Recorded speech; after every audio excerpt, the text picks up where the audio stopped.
વાંચવામાં આવ્યા એને માટે પણ આપણે ઈશ્વરનો આભાર માનીએ છીએ અને પ્રભુનો આભાર માનીએ છીએ કે આ પ્રકટીકરણના 13મા અધ્યાયની અંદર પ્રભુના આ બહુ જ ઊંડા અને ઘેરા વચનો છે અને એ વચનો આ છેલ્લા દિવસોમાં જે બાબતો બનવાની છે એ વિશે આપણી સમક્ષ ઘણી બધી બાબતો ના ભવિષ્ય વચનો ખુલ્લા કરે છે અને ઘણું બધું આપણા દિવસોમાં એ બની રહ્યું છે એને માટે પણ આપણે ઈશ્વરનો આભાર માનીએ છીએ અને માટે પણ એ વચનો આપણે સમજીએ ખૂબ જરૂરી છે. અને આ પ્રકટીકરણના 13મા અધ્યાયની અંદર આપણે જોઈએ છીએ કે જે વિષય જે જોઈએ છે અહીંયા તો એ સ્વાપદની વાત કરે છે અને ત્યાં પહેલી કલમ, પછી મેં એક સ્વાપદને સમુદ્રમાંથી નીકળતું જોયું.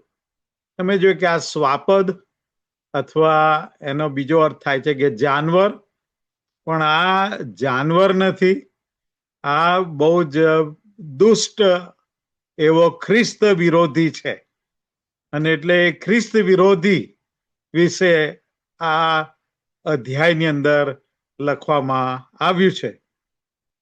પછી મેં એક સ્વાપદને સમુદ્રમાંથી નીકળતું જોયું. તેને 10 શિંગડા તથા 7 માથા હતા અને તેના શિંગડા પર 10 મુગટ તથા તેના માથા પર ઈશ્વર નિંદક નામો હતા.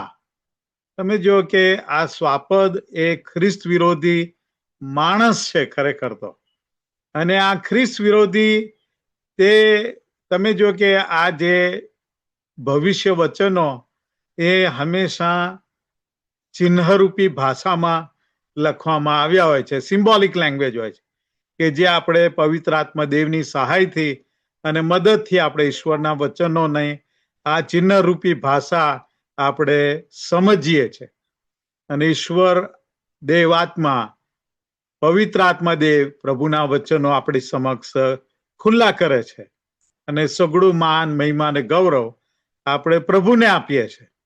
અને આ જેમ મેં કહ્યું તેમ કે સ્વાપદ એ ખ્રિસ્ત વિરોધી માણસ છે અને કહે છે કે સમુદ્રમાંથી નીકળતું જોયું. અને તમે જો કે આ સમુદ્ર એ જે બધા વિદેશી દેશો કહીએ, બિન યહૂદી અથવા બિન ઇઝરાયેલી દેશોનો સમૂહ, એ બિન યહૂદી દેશોના સમૂહમાંથી એ ઉદ્ભવશે. એમાંથી આ ખ્રિસ્ત વિરોધી એ બહાર આવશે એમ બાઇબલ આપણને કહેવા માંગે છે. અને આપણે જોઈએ છીએ કે આ બિન યહૂદી દેશોના સંગઠનમાંથી ખ્રિસ્ત વિરોધી રાજા ઉભો થશે. આ ખ્રિસ્ત વિરોધી માણસ જે શૈતાનનો માણસ છે તે ઉભો થશે. અને હવે પ્રકટીકરણ તો બાઇબલનું છેલ્લું પુસ્તક છે, પણ આપણે ખ્રિસ્ત વિરોધી દુષ્ટ આત્મા તો છેક ઉત્પત્તિના પુસ્તકમાંથી પણ આપણે જોવા મળે છે. ખ્રિસ્ત વિરોધીનો દુષ્ટ આત્મા તો છેક ઉત્પત્તિના પુસ્તકમાં પણ આપણને જોવા મળે છે. અને એટલા માટે આપણે આ ખ્રિસ્ત વિરોધીનો જે દુષ્ટ આત્મા છે એનું ટ્રેકિંગ કરીએ તો આપણને વધુ ખ્યાલ આવે છે અને એની સમજણ આપણને પ્રભુના વચનોમાંથી પ્રાપ્ત થાય છે. ઉત્પત્તિનું પુસ્તક તેનો 3 અધ્યાય અને 15મી કલમ, ઉત્પત્તિ 3:15. અને આ જે જગ્યા છે તે એદન બાગ છે. અને ઈશ્વરે સર્પને, શૈતાનને કહ્યું, તમે જોયું કે આ સર્પ અથવા આ શૈતાન કે જે આદમ અને હવાને પાપમાં પાડે છે અને પાપમાં પાડવાથી જે પરિસ્થિતિ સર્જાય છે, અને ઈશ્વર ત્યારે ઉત્પત્તિ 3:15 ઈશ્વરે સર્પને, એ શૈતાનને કહ્યું કે સ્ત્રીનું એક સંતાન આવશે કે જે તારું માથું છૂંદી નાખશે, તું કેવળ તેની એડી છૂંદશે. અને એટલે ઈશ્વર આ જગ્યાએ જે ભવિષ્ય વચન કહેતા હતા કે માનવ ઇતિહાસની અંદર સ્ત્રીનું એક એવું સંતાન આવશે, પ્રભુ ઈસુ ખ્રિસ્ત, કે જે તારું માથું છૂંદી નાખશે, તારો અધિકાર તોડી નાખશે. તું કેવળ એની એડી છૂંદશે, એટલે કે તું એને વધસ્તંભે જડશે, એના પગોમાં હાથોમાં ખીલ્લા મારશે, પણ એ તારું માથું છૂંદી નાખનાર આવશે. એમ એ શૈતાનને, એ સર્પને કહેવામાં આવ્યું. ત્યારથી લઈને શૈતાને ખ્રિસ્ત વિરોધી દુષ્ટ આત્મા ઉભો કર્યો છે કે તે ખ્રિસ્ત વિરોધી છે. આ એ સ્ત્રીનું સંતાનનો વિરોધી છે. જે સ્ત્રીનું સંતાન કે જેના વિશે ઈશ્વરે કહ્યું કે તારું માથું છૂંદી નાખશે, તો ખ્રિસ્ત વિરોધીનો દુષ્ટ આત્મા ઉભો કરીને શૈતાન એ સ્ત્રીના સંતાનનો નાશ કરવા માંગે છે. અને ત્યારથી લઈને શોધતો ફરે છે કે એ સ્ત્રીનું સંતાન કોણ હશે કે જે મારો નાશ કરશે અને મારા નાશનું નિમિત્ત બનશે. અને ત્યારથી ખ્રિસ્ત વિરોધીનો આત્મા એ કાર્યરત છે. અને ઉત્પત્તિનું પુસ્તક 4 અધ્યાય 8મી કલમ, આદમ અને હવા ને 2 દીકરાઓ થયા, કાઈન અને હાબેલ. અને હાબેલ ઈશ્વર પર પ્રેમ રાખનાર માણસ હતો. અને આ જે ખ્રિસ્ત વિરોધીનો દુષ્ટ આત્મા એ કાઈનામાં પેઠો અને તે સ્ત્રીનું જે સંતાન છે હાબેલ, એને મારી નંખાયો. પણ ઈશ્વરે સ્ત્રીનું સંતાનનો દોર આદમનો જે ત્રીજો દીકરો શેથ, ત્યાંથી એ દોર આગળ ચલાવ્યો. અને આપણે જોઈએ છે ઉત્પત્તિના 6 અધ્યાયમાં શૈતાને આખી માનવ જાતને બગાડી નાખીને તેનો નાશ કરવા પ્રયત્ન કર્યો. પણ છતાં ઈશ્વરે નૂહને અને તેના કુટુંબને એક મોટા વાણ મારફતે બચાવી લીધા. અને આપણે વાંચીએ છીએ લુકની સુવાર્તા 3 અધ્યાય તેની 36 થી 38 કલમ, ત્યાં વંશાવળી આપવામાં આવી છે. અને એમાં આપણે જોઈએ છીએ કે નૂહ એ 8મી જનરેશનનો એ ગ્રેટ ગ્રાન્ડસન હતો આદમનો. આ આદમનો એ ગ્રેટ ગ્રાન્ડસન 8મી પેઢીની અંદર નૂહ આવે છે. અને નૂહનો જે એલ્ડેસ્ટ સન છે, જ્યેષ્ઠ પુત્ર, જેનું નામ હતું શેમ. અને શેમ ની પેઢીઓ દરમિયાન એનો જે 10મી પેઢીમાં, શેમની 10મી પેઢીમાં એનો જે ગ્રેટ ગ્રાન્ડસન એ ઇબ્રાહિમ છે. અને ઇબ્રાહિમ ના જીવનમાં આપણે જોઈએ છે કે શું બાબત બને છે. ઇબ્રાહિમને 2 દીકરાઓ હતા. 2 દીકરાઓ શરૂઆતમાં. એક તો ઇસ્માઇલ, કે જે હાગાર દ્વારા, હાગાર એમની દાસી હતી, એ હાગાર દ્વારા ઇસ્માઇલ જન્મે છે. અને બીજો દીકરો ઈસાક, કે જે એની પત્ની સારા દ્વારા જન્મે છે. અને આપણે જો ઉત્પત્તિ 21:9 અને 10 જોઈએ તો ખ્રિસ્ત વિરોધી દુષ્ટ આત્મા જે દાસી પુત્ર છે ઇસ્માઇલ નામાં પેઠો, અને તે વચનના પુત્રને ઈસાકને મારી નાખવાના પ્રયત્ન કરે છે. અને બન્યું એવું કે હાગાર અને ઇસ્માઇલને કાઢી મૂકવા પડ્યા, એમ બાઇબલનો ઇતિહાસ આપણને જણાવે છે. અને આપણે જોઈએ છે કે ખ્રિસ્ત વિરોધીનો આત્મા તે સ્ત્રીનું સંતાન જે શૈતાનનું માથું છૂંદી નાખશે એને શોધે છે અને એને મારી નાખવા માંગે છે. અને મારી નાખવા એ બધી જ કોશિશ ને પ્રયત્નો કરે છે. ત્યારબાદ આપણે જોઈએ છીએ કે આજુબાજુની ઘણી મૂર્તિ પૂજક પ્રજાઓ, અમે જોયું કે આખી ઇઝરાયલ પ્રજા એ ઇબ્રાહિમ મારફતે, ઈસાક અને પછી યાકૂબ મારફતે ઇઝરાયલ પ્રજા, ઈશ્વરની પસંદ કરેલી પ્રજા ઊભી કરવામાં આવે છે. અને ત્યારે ઇઝરાયલ પ્રજાની આસપાસ વસતી ઘણી બધી મૂર્તિ પૂજક પ્રજાઓ ઇઝરાયલ પ્રજા પર હુમલા કરે છે ને તેનો નાશ કરવા માટે પ્રયત્ન કરે છે. પણ ઈશ્વર ન્યાયાધીશોને મોકલીને ઇઝરાયલ પુત્રોનું રક્ષણ કરે છે. અને શૈતાન અને જે ખ્રિસ્ત વિરોધીનો આત્મા, દુષ્ટ આત્મા, તે સ્ત્રીનું સંતાનને મારી નાખવાના બધા જ પ્રયત્નો ચાલુ રાખે છે. 1 શમુએલ 18મો અધ્યાય 10 થી 11 કલમ.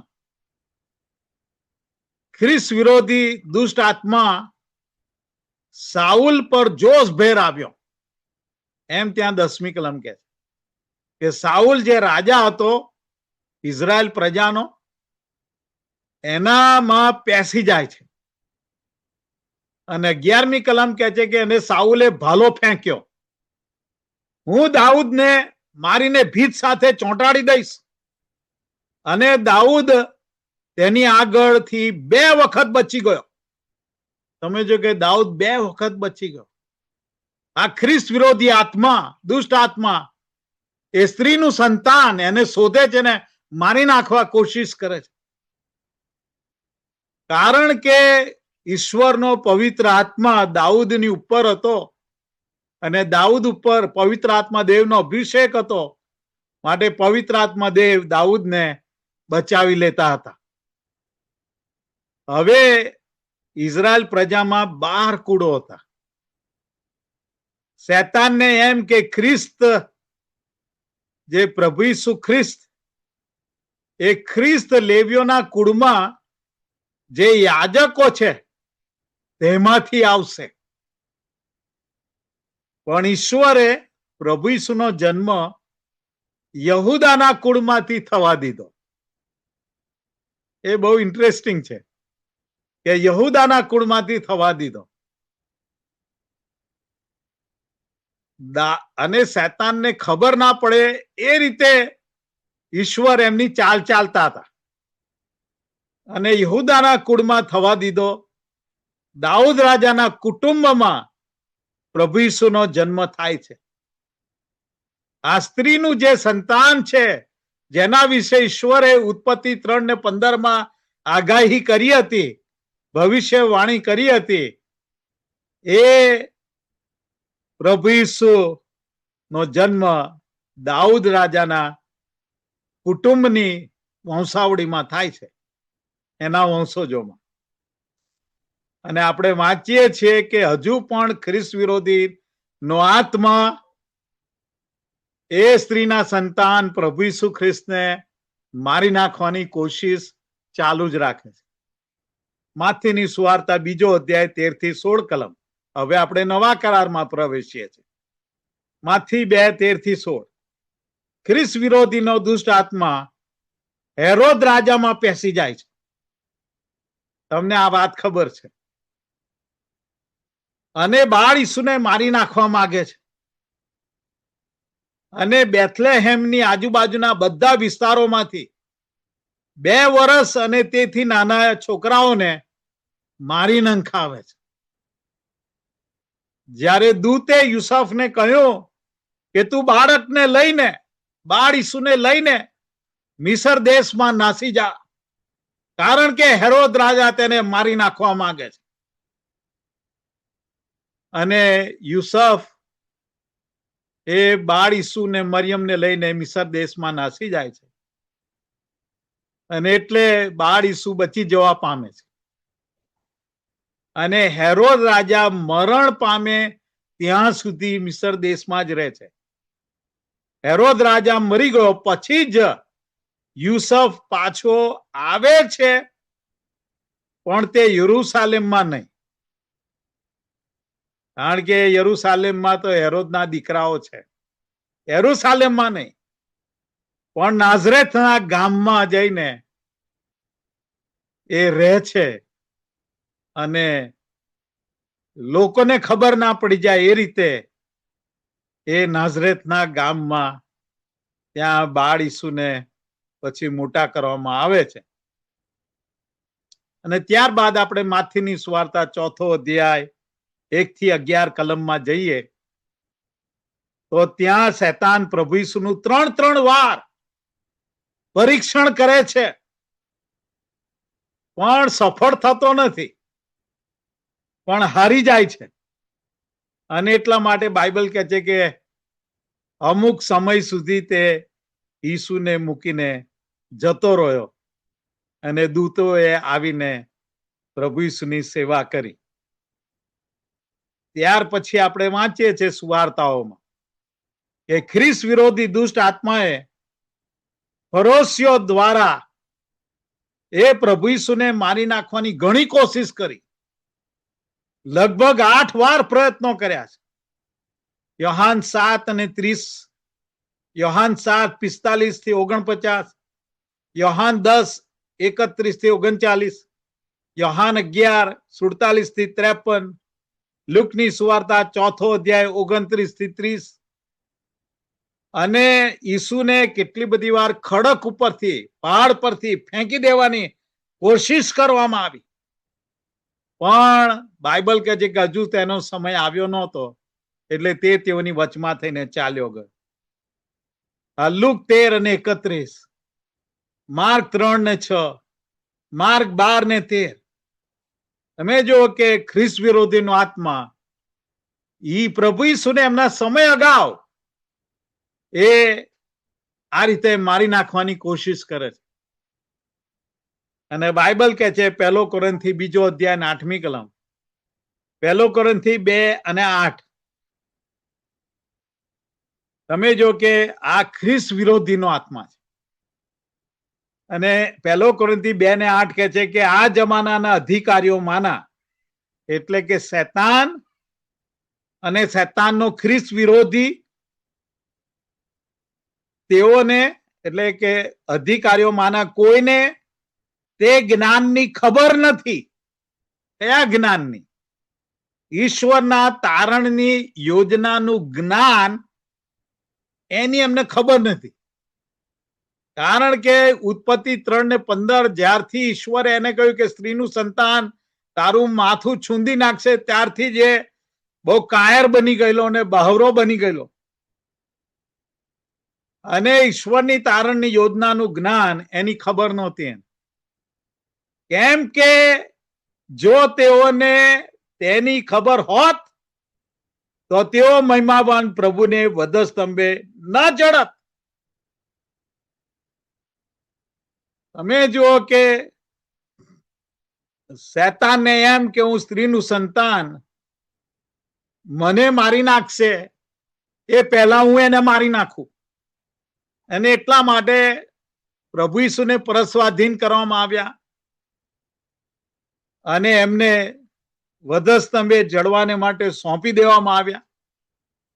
પણ આની પાછળ આખી ઈશ્વરની ચાલ છે કે દેવનું હલવાન કે જે જગતનું પાપ હરણ કરે છે, યોહાન 1:29, એનો એને ખ્યાલ ના રહ્યો કે દેવનું હલવાન એ લોકોના ઉદ્ધારને માટે પાપનો બોજો લઈને, પાપની મરણની શિક્ષા પોતાના પર લઈને એ વધસ્તંભ ઉપર પોતાનું લોહી વેવડાવી દેશે, અને એના લોહી દ્વારા લોકોના પાપોનું પ્રાયશ્ચિત, પાપોની માફી અને નવું જીવન આવી જશે. એનું ભાન રહ્યું નહીં. અને એટલે કે જે પ્રભુને વધસ્તંભે જડી દીધો. અને પ્રભુ ઈસુએ કહ્યું યોહાન 19:30, યોહાન 19:30 પ્રભુ ઈસુ વધસ્તંભ ઉપર છે કે સંપૂર્ણ થયું. પ્રભુએ પછી કહ્યું કે સંપૂર્ણ થયું. શું સંપૂર્ણ થયું? તારણની યોજના જેના માટે ઈશ્વરે એમને આ પૃથ્વી પર મોકલેલા એ સંપૂર્ણ થયું. અને માથું નમાવીને તેણે પ્રાણ છોડ્યો. કે આ તારણની યોજના માટે બલિદાન બની ગયા અને પોતાનો પ્રાણ આપ્યો.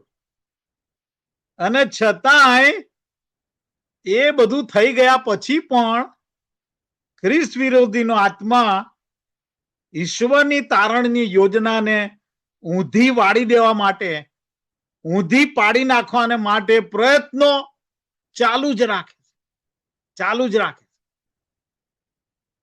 અને પ્રભુ ઈસુના પછી 600 વર્ષ પછી, પ્રભુ ઈસુના 600 વર્ષ પછી તમે જુઓ કે આ ખ્રિસ્ત વિરોધીનો આત્મા એ ઇસ્લામની અંદર પેસી જાય છે અને શૈતાન ઈશ્વરના વચનોનો વિરોધ કરે છે. અને તમે જુઓ કે એ ઇસ્લામનો ને શરૂ કરનાર એ મોહમ્મદ એ તો ભયંકર દુષ્ટ આત્માઓથી વળગેલો માણસ હતો અને બહુ જ ક્રૂર માણસ હતો. અને કુરાનની અંદર જે સૂરા છે અનિસા 4 ચોથો અધ્યાય ને તેની 157મી કલમમાં લખ્યું છે કે પ્રભુ ઈસુ ખ્રિસ્ત કદી જ વધસ્તંભે જડાયા નથી, ના તો તે વધસ્તંભે મરી ગયા નથી.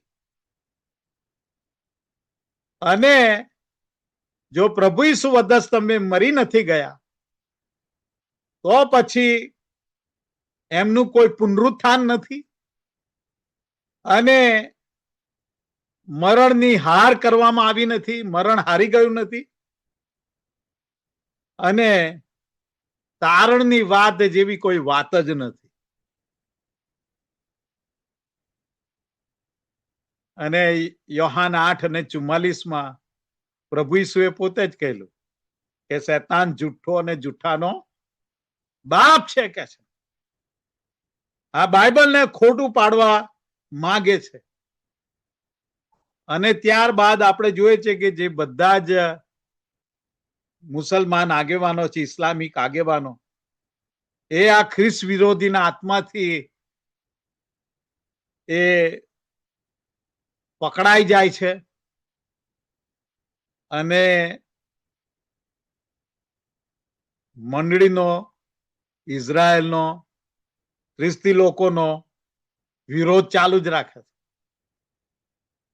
અને હાલના દિવસોમાં ઈરાનનો જે આયતોલ્લા ખોમેની, એ એકચ્યુઅલી ઇમામ છે એમનો, અને આ આયતોલ્લા ખોમેની તમે જો કે ખ્રિસ્ત વિરોધી આત્માથી એ ભરપૂર, અને એણે ઇઝરાયલ પ્રજાનો નાશ કરવાને માટે ઇઝરાયલની આજુબાજુ બધા એના પ્રોક્સીઝ ગોઠવી દીધા. યેમેનની અંદર, હમાસની અંદર, લેબેનોનની અંદર હિઝબોલા, સિરિયાની અંદર ઇસ્લામિક જિહાદ, અને ઈરાન પોતે. તમે જુઓ કે શૈતાનને ખબર છે કે પ્રભુ ઈસુ ફરી આવવાના છે. પ્રભુ ઈસુ એમના બીજા આગમનની અંદર યરૂશાલેમમાં આવવાના છે અને તે ત્યાંથી રાજાઓના રાજા અને ઇઝરાયલના રાજા તરીકે રાજ કરશે. અને એટલા માટે એ ઇઝરાયલને પૃથ્વીના નકશા પરથી જ નાશ કરી નાખવા માંગે છે. આ જો ઇઝરાયલ હોય જ નહીં તો ઈસુ આવી શકે નહીં, એવું એ માને છે. અને શૈતાન હજુ પણ પ્રભુ ઈસુની સામે લડે છે, કારણ કે એ ખ્રિસ્ત વિરોધીનો આત્મા એ પ્રભુ ઈસુનો વિરોધ કરે છે. અને આજે અત્યારે હાલ 2025માં ખ્રિસ્ત વિરોધીનો આત્મા એ દુનિયાના સ્ટેજ ઉપર બહાર આવી જવા માંગે છે. અને આ છેલ્લા દિવસોમાં ખ્રિસ્ત વિરોધી ક્યાંથી ઉભો થશે એ સ્વાપદ કે જે સમુદ્રમાંથી નીકળતું પ્રકટીકરણ 13:1 કહે છે, એ ક્યાંથી આવશે એ બાબત આપણે સમજવા માંગીએ છીએ. દાનિયેલનું પુસ્તક તેનો 2 અધ્યાય તેની 32 ને 33મી કલમ. ત્યાં નબુખાદનેઝાર રાજાને એ મોટી એક મૂર્તિનું સ્વપ્ન આવે છે, અને આ મોટી મૂર્તિનું સ્વપ્ન એમાંથી એનું અર્થઘટન સમજવા માંગે છે. અને તમે જો કે સ્વપ્નમાં 32મી કલમ કહે છે કે એ પ્રતિમાનું માથું તો ચોખ્ખા સોનાનું હતું, તેની છાતી ને તેના ભુજ એટલે હાથ રૂપાના, તેનું પેટ ને તેની જાંઘો પિત્તળના, તેના પગ લોઢાના, તેના પગની પાટલીઓ કેટલાક ભાગ લોઢાનો ને કેટલોક ભાગ માટીનો હતો કે. અને દાનિયેલ પ્રબોધકને ઈશ્વરે એ રાતના સૌંદર્શનોની અંદર એ સ્વપ્નનું અર્થઘટન સમજાવે છે કે આ વિશ્વમાં થનાર દુનિયાના સામ્રાજ્યો એમાં દર્શાવવામાં આવ્યા છે. અને જે સોનાનું માથું છે એ પ્રથમ વિશ્વનું સામ્રાજ્ય છે, જે બાબેલનું સામ્રાજ્ય છે, જે ઈરાક માંથી ઉભું થાય છે, કે જ્યાં એદન બાગ હતો, ત્યાંથી આ બાબેલનું વિશ્વનું આખું સામ્રાજ્ય ઉભું થાય છે. અને ત્યારબાદ જે છાતીનો ભાગ અને હાથોનો ભાગ એ રૂપા અથવા ચાંદીનું હતું, એ બીજું સામ્રાજ્ય એ માદી દારિયાવેશ અને એ પર્શિયાનું સામ્રાજ્ય હતું, એટલે કે ઈરાનનું એ સામ્રાજ્ય ઉભું થાય છે. આખા વિશ્વનું એ બીજું સામ્રાજ્ય હતું, એ ઈરાનનું સામ્રાજ્ય હતું. અને તમે જુઓ કે ઈરાક થી એ ખસીને વિશ્વનું સામ્રાજ્ય ઈરાન તરફ જાય છે. હવે ત્રીજું સામ્રાજ્ય એનું લોકેશન જોઈએ આપણે, તો એ કહે છે કે પિત્તળનું. આ કે છે એનું પેટ અને જાંઘના ભાગ પિત્તળના હતા. અને આ ગ્રીસનું સામ્રાજ્ય છે કે જે સિકંદર બાદશાહ આખું વિશ્વ જીતવા નીકળેલો, એનું આખું વિશ્વનું સામ્રાજ્ય છે. અને તમે જુઓ કે એ એશિયા માઇનોર ની અંદરથી આ વિશ્વનું સામ્રાજ્ય ઉભું થાય છે. તમે જો કે આ બધા જ સામ્રાજ્યો એ વિદેશી સામ્રાજ્યો છે, એ બિન યહૂદી બિન ઇઝરાયેલી સામ્રાજ્યો છે. અને ત્યારબાદ ચોથા સામ્રાજ્યની વાત કરે છે કે જે લોઢાનું છે, એના પગ લોઢાના હતા. આ રોમનું સામ્રાજ્ય છે, અને એ લોઢાના દંડથી રાજ કરતું હતું. અને આ લોઢાનું સામ્રાજ્ય પ્રભુ ઈસુના સમયમાં આ રૂમી સામ્રાજ્ય હતું.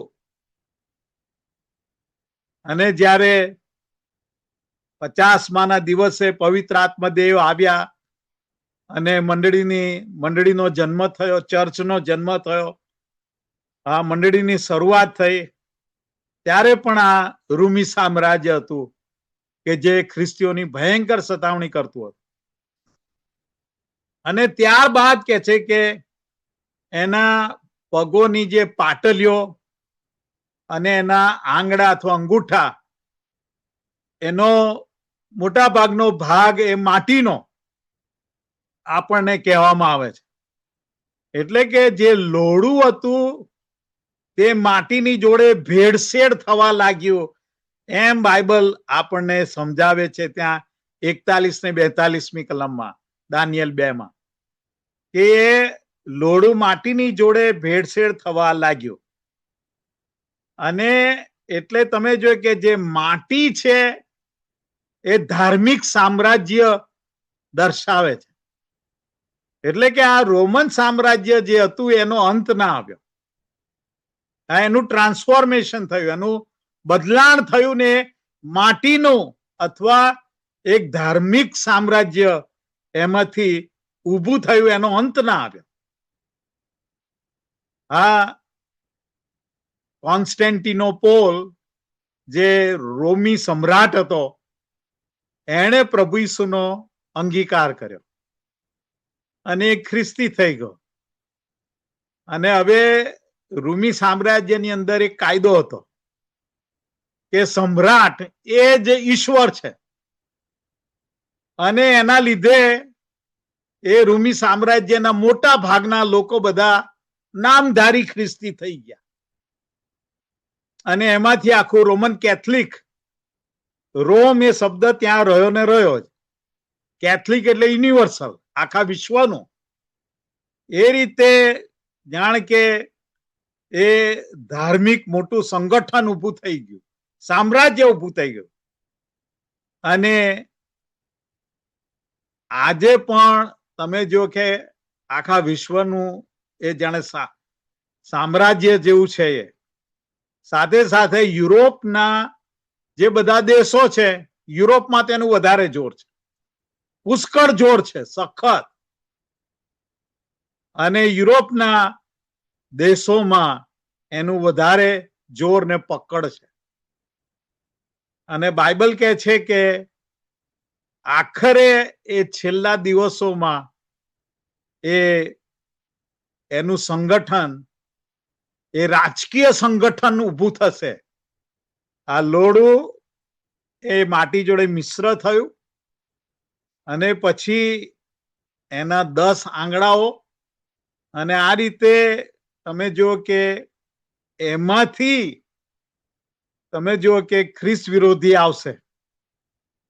એક આખું યુરોપિયન યુનિયન, જેને રિવાઇવ્ડ રોમન એમ્પાયર કહેવામાં આવે છે.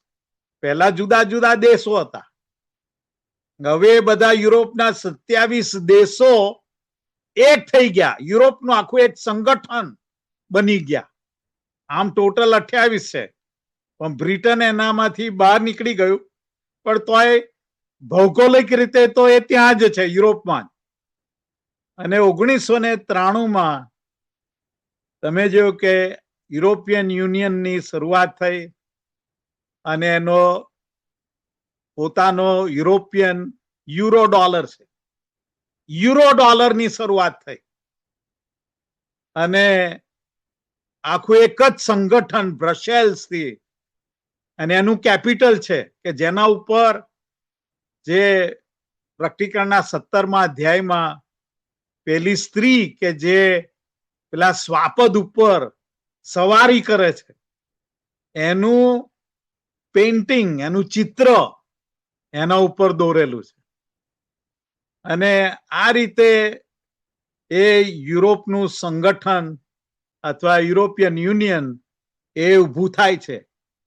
અને બાઇબલ કહે છે કે એક સ્વાપદ એટલે ખ્રિસ્ત વિરોધી સમુદ્રમાંથી નીકળતું જોયું. આ યુરોપિયન યુનિયનના સંગઠનમાંથી, આ બિન ઇઝરાયેલી દેશોના સમૂહમાંથી એ બહાર નીકળશે. અને વાલાઓ, તમે જુઓ કે દાનિયેલનું પુસ્તક 9મો અધ્યાય અને તેની 27મી કલમ કે છે કે તે એટલે કે ખ્રિસ્ત વિરોધી ઘણાઓની સાથે 1 અઠવાડિયા સુધીનો પાકો કરાર કરશે. ઘણાઓની. તમે જો કે આ ઘણા બધા દેશોની વાત કરે છે, ઘણા બધા દેશોની વાત કરે. એમની સાથે આ ખ્રિસ્ત વિરોધી એ બધાને સાથે લઈને કરાર કરશે કે છે. હા, પાકો કરાર કરશે. તે ઘણાઓની એટલે યુરોપિયન યુનિયનના તો 27 દેશો, યુનાઇટેડ નેશન્સ ની અંદર 193 છે અને 50 તો મુસ્લિમ દેશો છે. હા, સાઉદી અરેબિયા, ઇન્ડોનેશિયા, કતાર, ટર્કી, સિરિયા, પાકિસ્તાન એમ કરીને 50 દેશો છે. હવે ત્યાં કે છે કે તે ઘણાઓની સાથે 1 અઠવાડિયે, 1 અઠવાડિયું એટલે 7 વર્ષ, 7 વર્ષનો પાકો કરાર કરશે.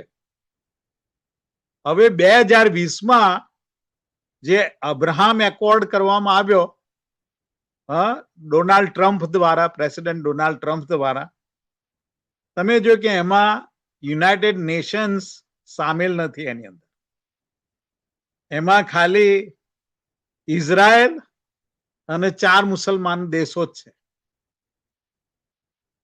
અને એટલે એ આમાં ફોલ થતું નથી. આ તો શું કહે છે કે ખ્રિસ્ત વિરોધી ઘણાઓની સાથે 1 અઠવાડિયા સુધીનો એટલે કે 7 વર્ષનો જે આપત્તિ કાળ છે એ દરમિયાનનો પાકો કરાર કરશે. અને ખ્રિસ્ત વિરોધી આ કાર્ય પરથી જ, આ કાર્ય કરવા માટે એ પ્રયત્નો કરશે તો તેના પરથી એ ઓળખાઈ આવશે. અને આગળ જો આપણે જોઈએ તો વલાઓ, આ ખ્રિસ્ત વિરોધી ઇઝરાયલ સાથે યુનાઇટેડ નેશન્સ દ્વારા સંધિ કરવા માંગે છે અને શાંતિના કરાર કરવાની ફરજ પાડે છે. આ ગાઝાનું યુદ્ધ અને આજુબાજુના દેશો સાથેના અને ઈરાનના પ્રોક્સીઓ સાથેના યુદ્ધ થી હવે યુનાઇટેડ નેશન્સ કંટાળી ગયું છે અને એનો લાભ કોઈ લેવા માંગે છે. અને એપ્રિલની 21મી તારીખ 2025ના યુનાઇટેડ નેશન્સના સેક્રેટરી જનરલ એન્ટોનિયો ગુટેરેસ એમણે દુનિયાની સરકારોને આવકાર આપ્યો છે, ઇન્વિટેશન આપ્યું છે કે આ 2025ની સુલેહ શાંતિની સંધિ કરવા માટે યુએન નું જે મુખ્ય મથક છે, હા, હેડક્વાર્ટર કે જે ન્યુયોર્કમાં છે, ત્યાં એમને બધાને બોલાવ્યા છે. અને એ કઈ તારીખોમાં? સપ્ટેમ્બર 22 થી 26, 2025માં. તમે જો કે સપ્ટેમ્બર 22 થી 26, 2025ના યુનાઇટેડ નેશન્સના હેડક્વાર્ટર જે ન્યુયોર્કમાં આવ્યા છે, ત્યાં દુનિયાના બધા જ દેશોના લોકોને અથવા અધિકારીઓને આ 2025ની સુલેહ શાંતિના સંધિ કરવા માટે બોલાવવામાં આવેલા છે. હવે તમે જો કે આ જે આખી બાબત જે ઊભી થઈ એ કેવી રીતે ઊભી થઈ, તો એની પાછળ એક માણસનો હાથ છે અને આ છે ફ્રાન્સનો પ્રેસિડન્ટ ઇમેન્યુઅલ મેક્રોન. આ ઇમાન્યુએલ મેક્રોનનો હાથ છે. ઇમાન્યુએલ મેક્રોન જે પહેલા ઇઝરાયલનો સપોર્ટમાં હતો, પણ તે હવે ફરી ગયો છે. હવે એ ફરી ગયો છે અને એવું દેખાય છે કે તેનામાં ખ્રિસ્ત વિરોધીનો દુષ્ટ આત્મા બેઠો હોય એવું લાગી રહ્યું છે. પહેલો યોહાન તેનો 4થો અધ્યાય અને તેની 3જી કલમ હું વાંચીશ.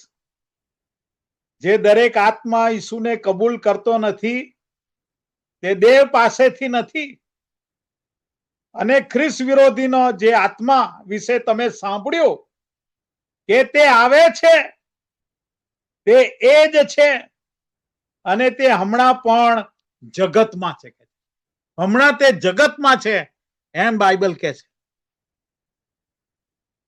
અને આ ઇમેન્યુએલ મેક્રોન એ ઇઝરાયલના સપોર્ટમાં હતો, પણ હવે ફરી ગયો છે અને તેણે મુસલમાનો સાથે હાથ મિલાવી લીધા. હવે તમે જો કે ખ્રિસ્ત વિરોધીનો આત્મા એ ઇસ્લામની અંદર છે જ. આપણે કુરાનની સૂરા 4થો અધ્યાય ને 157મી કલમ મેં તમારી આગળ જણાવી. અને કારણ કે ફ્રાન્સમાં ઘણા મુસલમાનો પેસી ગયા છે અને મુસલમાન દેશો તો પહેલેથી જ ખ્રિસ્ત વિરોધી છે જ, અને આખું યુરોપિયન યુનિયન એ આ મુસલમાનોએ હાઈજેક કરી લીધું છે, પૂરેપૂરું હાઈજેક કરી લીધું છે. અને તમે જો કે ફ્રાન્સ તે યુરોપિયન યુનિયનમાંનું એક દેશ છે, અને મેક્રોન બીજા યુરોપના દેશો પર પ્રભાવ અને ઇન્ફ્લુઅન્સ પાડી રહ્યો છે. કેમ? કારણ કે કતારે $10 બિલિયન એ મેક્રોનને આપ્યા છે આ કામ પાર પાડવા માટે. એને $10 બિલિયન આપ્યા છે.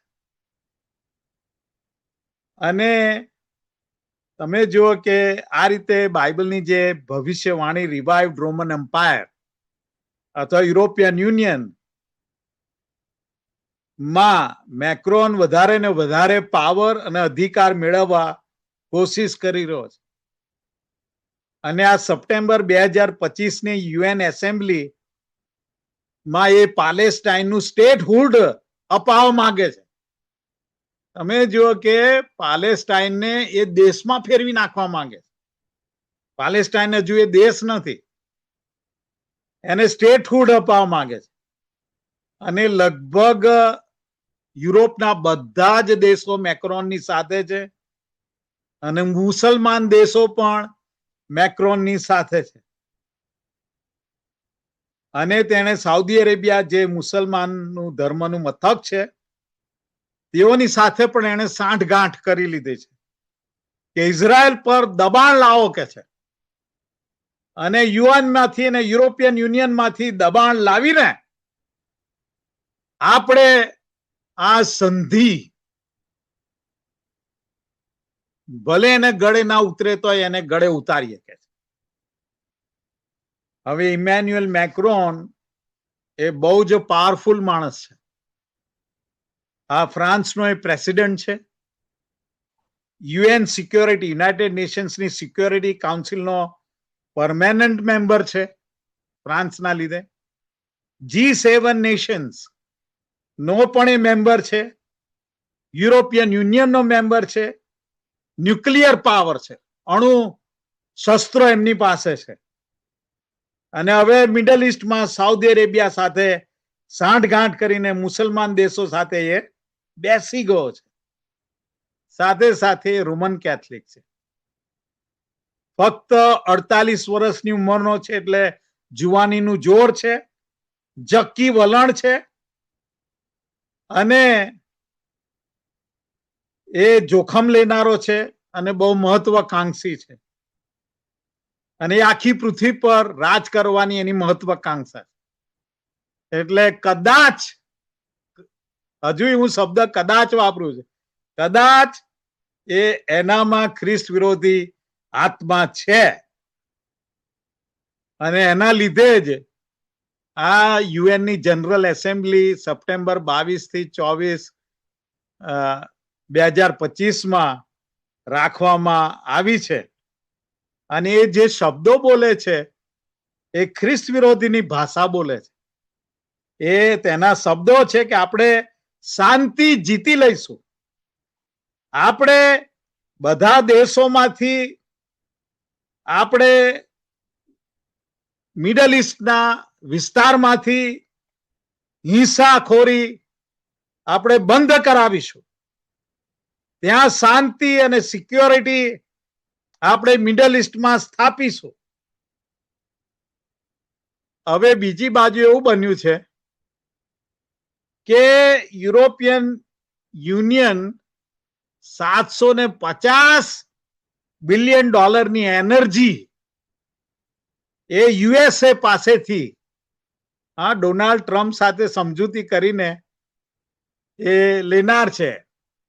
અમેરિકાને ડોનાલ્ડ ટ્રમ્પને $750 બિલિયન યુરોપિયન યુનિયન આપવાના છે. અને એટલે પ્રેસિડેન્ટ ટ્રમ્પ આમાં ઝૂકી જાય એવું લાગી રહ્યું છે.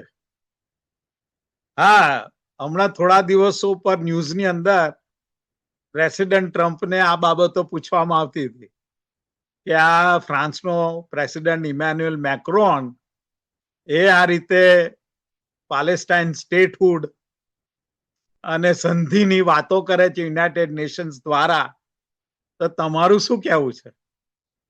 તો કે ના કે સારો માણસ છે, કે છે એ ભલો માણસ છે, પણ એ અત્યારે જે બધું બોલી રહ્યો છે ને એનું એને કઈ ભાન નથી. બસ આટલો જ જવાબ એમણે આપ્યો.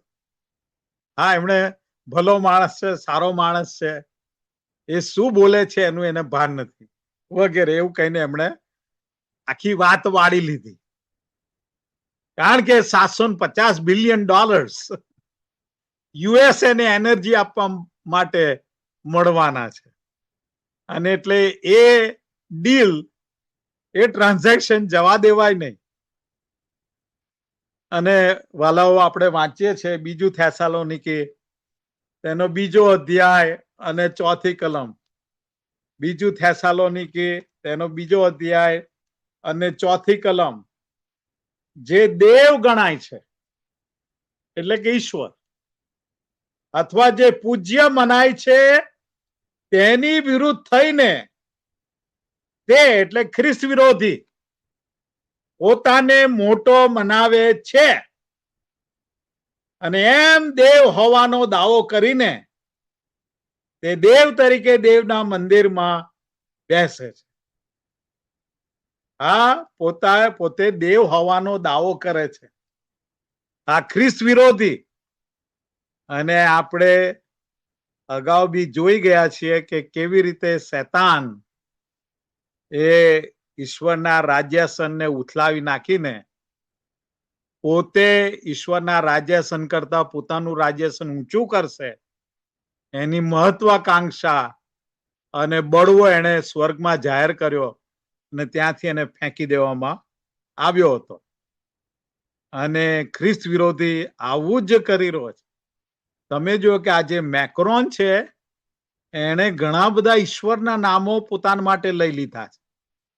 મેક્રોને એનું પોતાનું બહુ જ મોટું નામ રાખ્યું છે અને એમાં ઘણા બધા ઈશ્વરના નામો પોતાને માટે લઈ લીધા છે, જેનું ફૂલ નેમ આ રીતે છે: ઇમેન્યુએલ જીન મિચેલ ફ્રેડરિક મેક્રોન. તમે જો કે એનો જન્મ ડિસેમ્બર 21, 1977 થયો છે અને એટલે પોતાને ક્રિસમસમાં જ જન્મેલો છે. અને આ રીતે તમે જો કે પ્રભુ ઈસુ સાથે સરખાવે છે એના જન્મના લીધે. કારણ કે ક્રિસમસના અઠવાડિયામાં કે હું થોડા દિવસમાં જ જન્મેલો છું સાથે સાથે Emmanuel, God is with us, Jean એટલે ગોડ ઇઝ ગ્રેશિયસ, મિચેલ એટલે હુ ઇઝ લાઈક ગોડ, અને ફ્રેડરિક એટલે કે શાંતિનો સરદાર, પીસફુલ રૂલર, અને મેક્રોન, મેક્રોન એટલે શું? મેક્રોન એટલે કે છાપ લેવડાવનાર. માર્ક, મેક્રોન નો ઇંગ્લિશમાં ટ્રાન્સલેશન માર્ક થાય. માર્ક અને એટલે કે છાપ લેવડાવનાર. પ્રિન્ટેડ માર્ક 666 નો લેવડાવનાર. એ રીતે એને એનું નામ રાખ્યું છે. આ બધા નામોને એ લોકો હિબ્રુ ભાષામાં કન્વર્ટ કરે છે.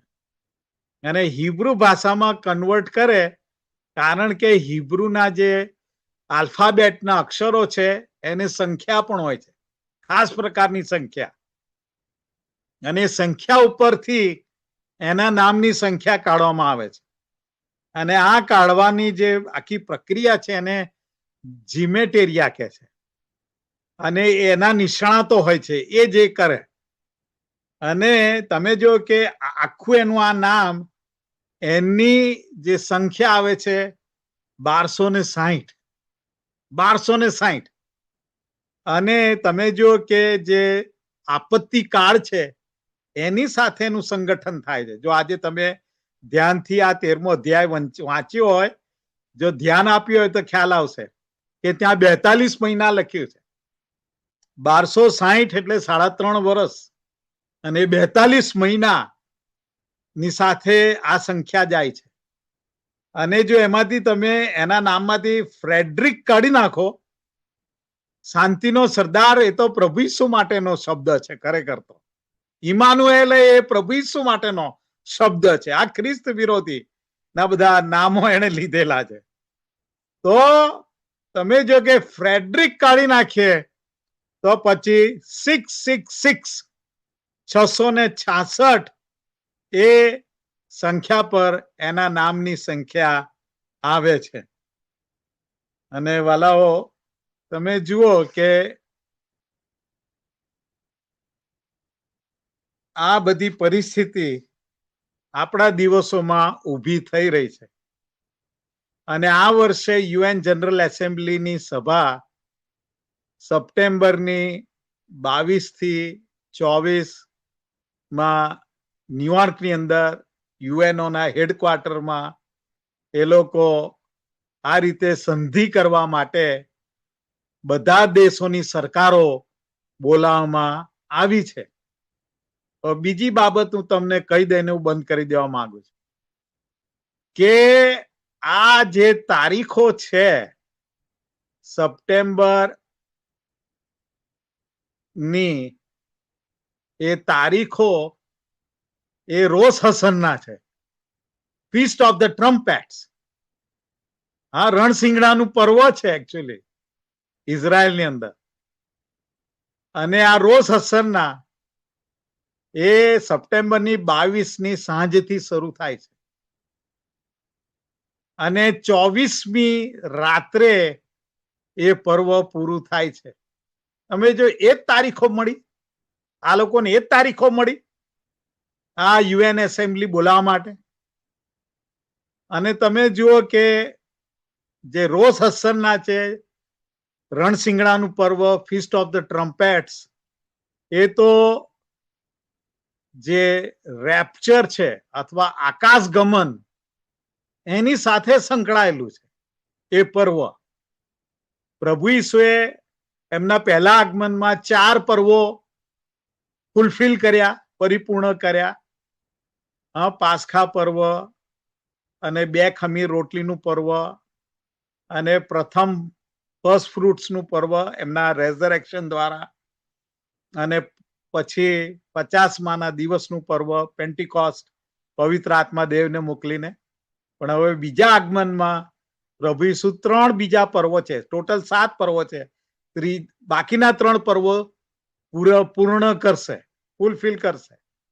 અને એનું પહેલામાંનું જે છે એ ફીસ્ટ ઓફ ધ ટ્રમ્પેટ્સ, અને પછી ડે ઓફ એટોનમેન્ટ કે જે 7 વર્ષનું પર્વ છે, જે આપત્તિ કાળનું છે, કે જેમાં ઈશ્વર ના કોપને લીધે ઇઝરાયલ પ્રજા પસ્તાવો કરીને પોતાના પાપનું પ્રાયશ્ચિત કરીને પોતાના મસીહાનો અંગીકાર કરશે. અને જે ત્રીજું છે એ ફીસ્ટ ઓફ ટેબરનેકલ્સ, કે જે પ્રભુ ઈસુનું 1000 વર્ષનું મિલેનિયલ રાજ્ય છે આ પૃથ્વી પરનું. તો તમે જુઓ કે આપણે કલમો વાંચીએ કે ફીસ્ટ ઓફ ધ ટ્રમ્પેટ્સ એ આકાશ ગમન સાથે એ રણસિંગડાનું પર્વ જોડાયેલું છે એમ બાઇબલ કહે છે. 1 કોરિન્થી 15મો અધ્યાય 50 થી 52મી કલમ. 1 કોરિન્થી 15મો અધ્યાય 50 થી 52. હવે ભાઈઓ, હું એ કહું છું કે માંસ તથા રક્ત ઈશ્વરના રાજ્યનો વારસો પામી શકતા નથી કે છે. તેમજ વિનાશીપણું અવિનાશીપણાનો વારસો પામનાર નથી. જુઓ, હું તમને એક રહસ્ય કહું છું, આકાશ ગમનનું રહસ્ય, એના વિશે વાત કરે છે. રેપ્ચરનું એક રહસ્ય કહું છું. આપણે સર્વ ઊંઘીશું નહીં, પણ છેલ્લું રણસિંગડું વાગતા જ એક ક્ષણમાં, આંખના પલકારામાં આ પણ સર્વનું રૂપાંતર થઈ જશે કે છે. કેમ કે રણસિંગડું વાગશે અને મોયેલા અવિનાશી થઈને ઉઠશે. એટલે કે જેઓ પ્રભુ ઈસુ પર વિશ્વાસ કરતા, પ્રેમ કરતા, પ્રભુમાં ઊંઘી ગયા છે એ જ ઉઠશે, બાકીના કોઈ નથી ઉઠવાના. થઈને ઉઠશે અને આપણું રૂપાંતર થશે. તમે જો કે રણસિંગડાનું પર્વ ઈસુ પોતાની મંડળીના વિશ્વાસીઓને ગગન ગમનમાં લઈ જઈને પરિપૂર્ણ કરશે. અને તમે જુઓ કે આ જે શબ્દ છે રેપ્ચર, એ કોઈ ઇંગ્લિશ શબ્દ બાઇબલમાં નથી, કે નથી કોઈ ગુજરાતી બાઇબલમાં, પણ એ લેટિન બાઇબલનો શબ્દ છે, રેપ્ટુરો. લેટિન બાઇબલની અંદર લેટિન ભાષામાં એને વાપરવામાં આવેલો છે.